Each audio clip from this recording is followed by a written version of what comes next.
Westworld a repris 2 ans après une saison 3 souvent considérée moins aboutie que les 2 premières.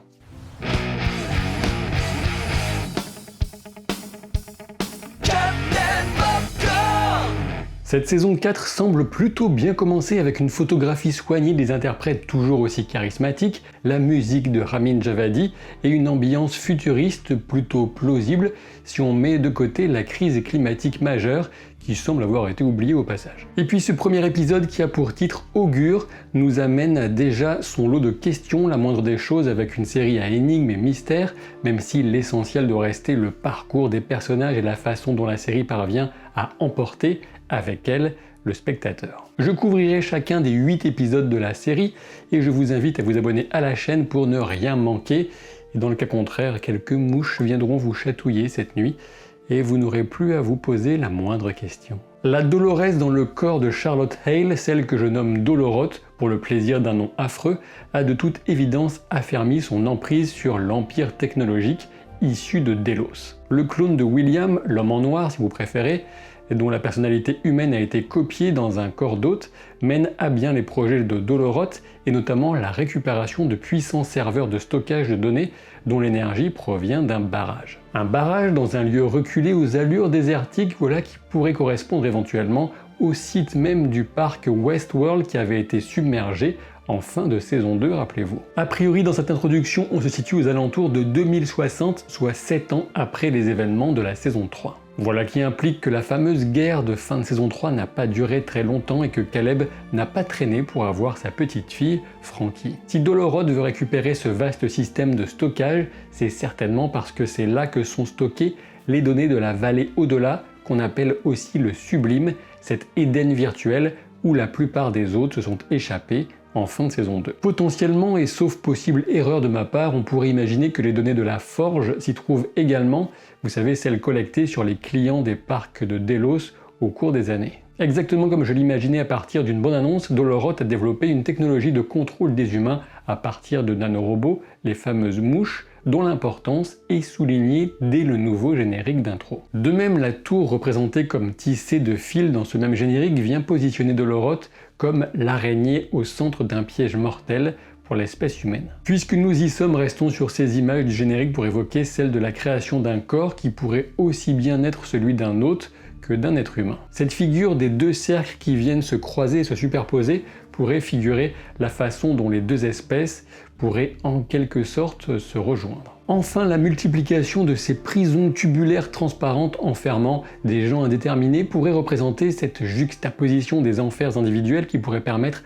à Doloroth de dominer une humanité qui a perdu tout sens de l'intérêt collectif en se fourvoyant dans ces affres individuelles soigneusement alimentées par la tour. L'ensemble aboutit à une forme sphérique qui rappelle un peu une ruche totalement dysfonctionnelle, mais surtout Rehoboam, l'intelligence artificielle qui devait guider les destins pour préserver l'humanité de l'autodestruction. En saison 3, vous savez, il avait une forme sphérique. Peu de doute, cette saison jouera sur des époques différentes et potentiellement des personnages dont on ignore s'ils se situent dans la réalité physique ou dans une simulation. Alors bien sûr, c'est la question que tout le monde se pose pour Christina, qui a l'apparence de Dolores.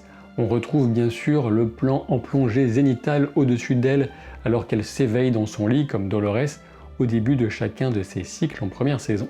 Et tout comme Dolores, elle apprécie et pratique la peinture avec ce chevalet qu'on trouve dans sa chambre. Néanmoins, Evan Rachel Wood déclare dans le making-of de l'épisode que Christina est une humaine.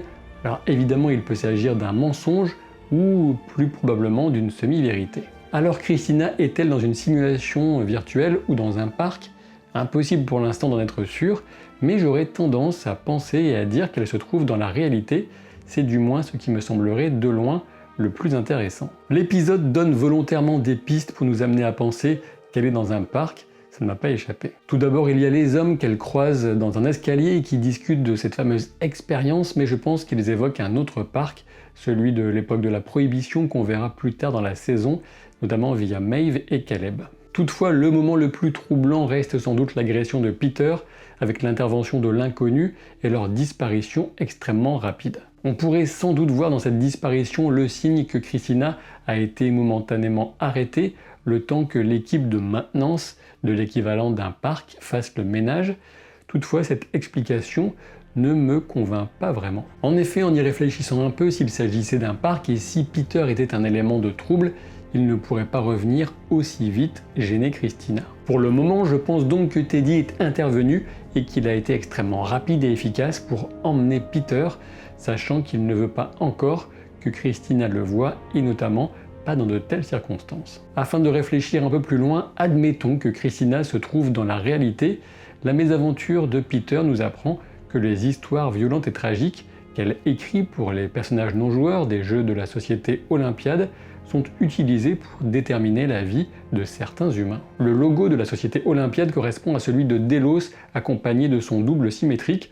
Olympiade appartient par conséquent à Doloroth et elle doit savoir que Christina existe. Et étant donné la haine de Doloroth pour le chaos de l'humanité qui a mené à son traumatisme en saison 3 avec la mort de son mari et surtout de son fils, enfin ceux de Charlotte Hale, mais auxquels elle s'était profondément attachée, on peut supposer qu'elle a repris et poussé plus loin encore le projet Rehoboam. La vie des humains, de certains du moins, plus en plus sans doute, est écrite pour eux et le travail est confié potentiellement à des hôtes ou à des hybrides ou tout simplement à des humains qui ignorent leur travail. Christina pourrait être un prototype, une humaine créée sur la base de la personnalité initiale de Dolores, par exemple. Évidemment, on peut penser à un dessin plus spécifique, par exemple l'espoir de retrouver dans de vagues vestiges du système de Dolores la fameuse clé de codage permettant l'accès au sublime. Cette clé avait été placée dans le système de Bernard, mais peut-être Doloroth espère-t-elle en retrouver une trace en manipulant Christina. Christina pourrait aussi être une forme de vengeance de Doloroth contre une version d'elle-même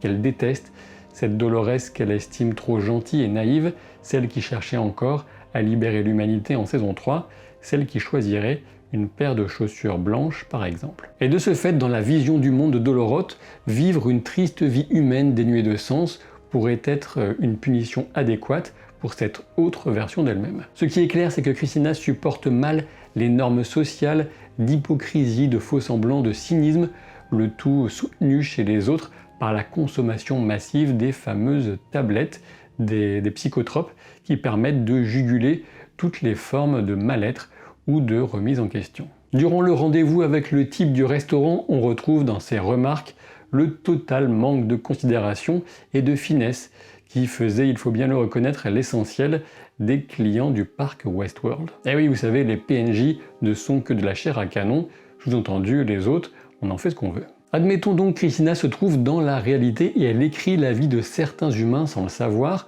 au service de Delos. Que vient faire Teddy et comment y est-il arrivé? Voilà une question trop complexe au vu de la faiblesse des éléments à notre disposition pour l'instant. Toutefois, on peut déjà placer des paris. Alors Teddy est-il vraiment Teddy ou un piège tendu à Christina? Je pense qu'il s'agit vraiment de Teddy et j'imagine qu'il a réussi à quitter le sublime car il ne parvenait pas à y trouver le bonheur sans Dolores. La reprise de Video Games de Lana Del Rey par Ramin Djawadi en fin d'épisode vient ajouter un peu plus d'incertitude. Alors certes, le titre même, Video Games, pourrait être vu comme un signe que Christina est dans une simulation, un jeu vidéo, mais attention puisque dans les paroles de cette chanson, on retrouve une notion qui pourrait correspondre au point de vue de Teddy d'une manière, ma foi, fort poétique. En résumé, dans la chanson, Lana Del Rey dit qu'elle fait tout pour celui qu'elle aime et qu'elle lui dit à chaque fois que c'est un peu le paradis sur Terre de vivre avec lui. Teddy pourrait avoir choisi de quitter le paradis par amour pour Dolores. Si tel est le cas, comment a-t-il pu récupérer un corps? Alors j'aurais dit a priori grâce à Bernard, pendant qu'il se situe lui-même dans le sublime. En effet, rappelez-vous, en fin de saison 3, Bernard utilise un appareil pour se projeter dans le sublime et il reprend conscience, je dirais environ 20 ans plus tard, alors que la société humaine s'est effondrée a priori. Durant son passage dans le sublime, il a certainement rencontré Teddy et il a pu l'aider à rejoindre un corps physique. Alors par contre, je ne sais pas comment. Quoi qu'il en soit, Teddy cherche à aider Christina à retrouver une pleine conscience de sa véritable identité. En tout cas, peut-être. Nous verrons bien à quoi cela aboutira. Peut-être au premier enfant hybride entre humain et hôte. Oui, je sais, je vais un petit peu loin. Du côté de Maeve, les choses semblent simples. Après avoir mené une guerre qui n'a pas forcément abouti à une société idéale, elle fait profil bas pour échapper aux sbires, aux assassins de Doloroth. Et d'ailleurs, en la personne de celui qui mène l'attaque contre son chalet, on reconnaît le colonel sudiste Brigham, un hôte de la saison 2, tandis que l'homme qui tire sur Caleb est l'hôte de la saison 1, le bandit qui attaquait la ferme Abernathy et qui buvait du lait avec son chef, son comparse. Dans la première séquence où nous retrouvons Maeve, elle se plonge dans des souvenirs et on dirait même qu'elle a des capacités surprenantes qui interagissent avec l'énergie environnante et qui causent cette perturbation électromagnétique ou électrique, difficile à dire.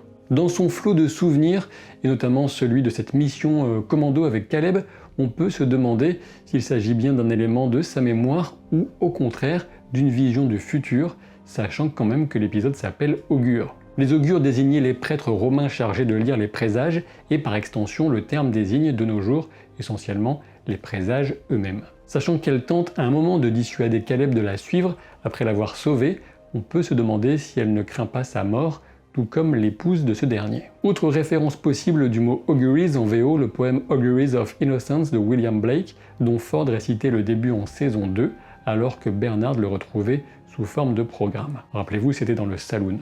Une innocence que semble bel et bien incarner Christina avec ses envies d'histoire qui finissent bien. Dans les images que Maeve récupère du système de l'ancien colonel, on voit William en présence d'un homme inconnu sur un perron, mais de toute évidence, il s'agit d'une personne riche et puissante qu'on pourrait bien revoir dans la suite de la saison. Du côté de Caleb, maintenant, il serait exagéré de dire qu'il vit la même vie vraiment triste qu'au début de la saison 3, puisque vivre avec une femme et une fille, ça fait une sacrée différence. Il est clair qu'il craint pour l'avenir et nous prépare, avec les entraînements de sa fille, Frankie, une vraie petite Sarah Connor. Ce qui ne l'empêche pas de lui lire un livre pour enfants, et on peut reconnaître à la fin de My Father's Dragon, un livre qui pourrait être un clin d'œil aux aventures extraordinaires vécues par Caleb par le passé. À ce sujet, même si on n'en a encore rien vu dans ce premier épisode, le trailer annonce clairement qu'on retrouvera Bernard et il sera dans le futur, en 2075 peut-être, ce qui pourrait l'amener à rencontrer Frankie adulte, ce à quoi semblent correspondre certains plans de la bande-annonce la plus récente. Je ne suis pas revenu sur les fameux lampadaires qui pourraient être des répétiteurs du contrôle mental des humains opérés à partir de la tour, j'en parlais déjà dans mon analyse du trailer, et le sans-abri qui tente de mettre les passants en garde contre la tour dans cet épisode va totalement dans le sens de cette supposition. Je suis très curieux maintenant de savoir si le William humain original qu'on avait vu se faire égorger est vraiment mort, et si Doloroth se résumera vraiment à une pure antagoniste, ou si les choses seront un peu plus complexes. Quoi qu'il en soit, je pense que l'avenir s'annonce difficile pour Caleb, mais en termes de protagoniste masculin, aucun doute de mon point de vue, le retour de Teddy et de son interprète, James Marsden, va faire beaucoup de bien. Et puis en passant comme ça, je me demande si Maya, la colocataire de Christina, est une simple humaine comme les autres, ou si elle a été placée là pour une mission d'observation, de surveillance bien particulière de Christina. Je suis curieux aussi de voir ce que Doloroth veut faire avec le sublime, peut-être tout simplement offrir aux autres qui y sont de régner sur un monde réel et de ne plus se contenter d'un simple paradis virtuel, même si pour eux, a priori, il ne devrait guère y avoir de différence de perception. N'hésitez pas à partager vos avis et théories en commentaire, et je vous rappelle qu'on se retrouve ce mardi 28 juin en live sur Twitch à 20h30 pour une partie de jeu de rôle en Terre du Milieu, avant même le premier âge. Je vous dis à très vite pour de nouvelles aventures. Salut!